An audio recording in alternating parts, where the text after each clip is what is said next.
ఆరుగాలం శ్రమించి పంటను కంటికి రెప్పలా కాచి చివరకు పంట కోత దశకు వచ్చిన సమయంలో అగ్నికి ఆహృతి అయితే ఆ రైతు ఆవేదన ఆర్చలేనిది, ఆ నష్టం ఎవరూ తీర్చలేనిది.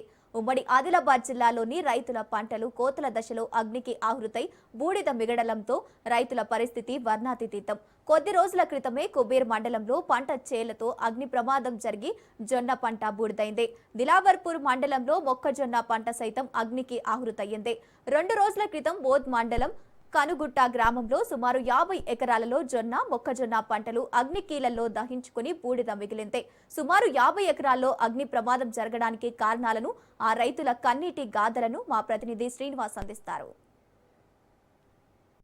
6 గాలాలు కష్టపడి పంట పండిస్తే కళ్ళ ముంగటే 10 నిమిషాలు కాలిపోతే 100 రోజులు కష్టపడి పండించిన జొన్న పత్తి కళ్ళ ముంగటే 10 నిమిషాలలో కాలిపోతే వాళ్ళ బాధ అర్ణాతీతం.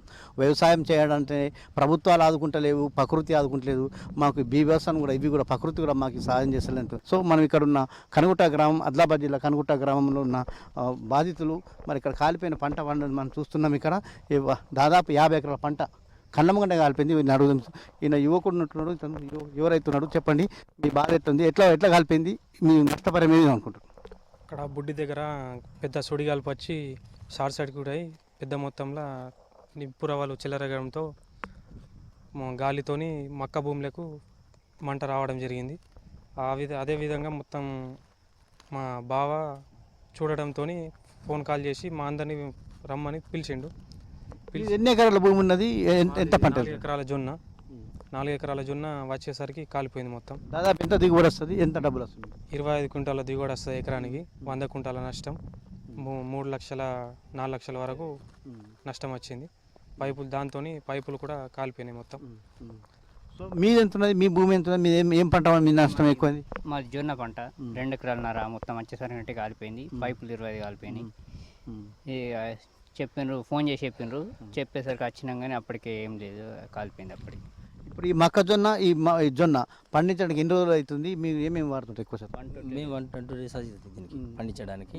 వాటర్ ఫుల్ ఉండాలి. మేము మళ్ళీ యూరియాలు, డిఏపి కూడా వేస్తాం. మేము అన్ని వేస్తాం కూడా. ఇప్పుడు ఇది అన్ని వేసినా, అన్ని పెట్టుబడి పెట్టి కూడా చేత కండకుండా పోయింది. ఒక 2 రోజుల్లో మీరు అమ్మే పరిస్థితి ఏర్పడింది. ఇక్కడ 2 రోజులలో మాకు మిషన్ దొరకకనే ప్రాబ్లం ఏర్పడ్డది. మిషన్లు రాక ఇదే అయింది. ఇది పంట అంటే చేతికి ఎన్ని రోజులు? మనకు చేతికి వారం రోజులలో ఇప్పుడు పట్టించేది ఉండే మిషన్ రాకనే ఇది అయింది. లేకపోతే చేతికి వచ్చిన పంట గంగలమైంది. ఇప్పుడు సో మిషన్ ప్రాబ్లం కూడా మీకు ఒక ప్రాబ్లం, అన్ని రకాల ప్రాబ్లం, ఇది ఒక కూడా ప్రాబ్లం. 2 ఎకరాల మక్క చేతికి వచ్చింది, వెళ్ళి పండి. మీరు ఎంత పంట పండిస్తారు? 12 ఎకరాలు మొత్తం. 12 ఎకరాల భూమి అంట. ఎంత కౌలు ధర పట్టుకున్నారు? ఇప్పుడు మీరు ఎంత నష్టమైనట్లు?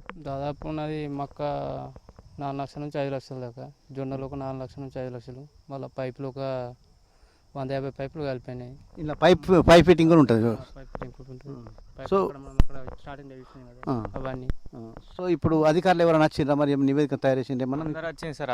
కలెక్టర్ వచ్చిండు, అది ఏఐ మేడం వాళ్ళందరూ వచ్చి మా దగ్గర పట్టా పాస్బుక్ అవన్నీ తీసుకొని వెళ్ళిండ్రు. కానీ ఏ గవర్నమెంట్ అయితే కూడా మాకు ఇప్పటిదాకా ఎలాంటి సాయం కూడా ఇంకా మాకు అందలేదు సార్.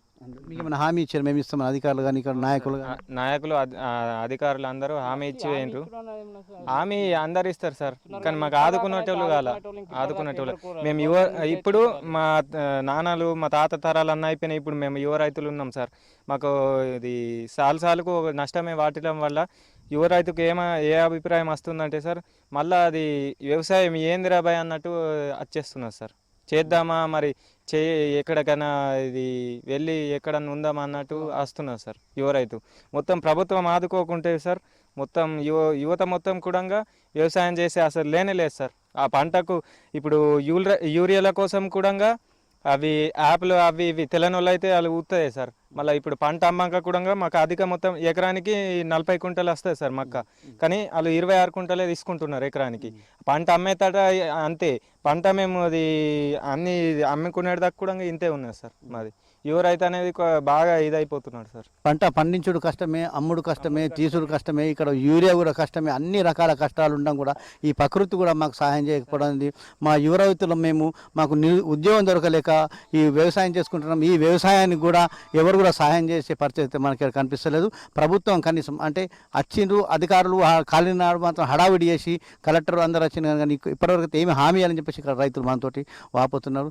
ఏదేమటికని ప్రభుత్వం కంపల్సరీ వీళ్ళని ఆదుకోవాలని చెప్పేసి కోరుకుంటాం. కెమెరామెన్ సురేష్ శ్రీనివాస రాజ్ న్యూస్ కనుగుట నుండి.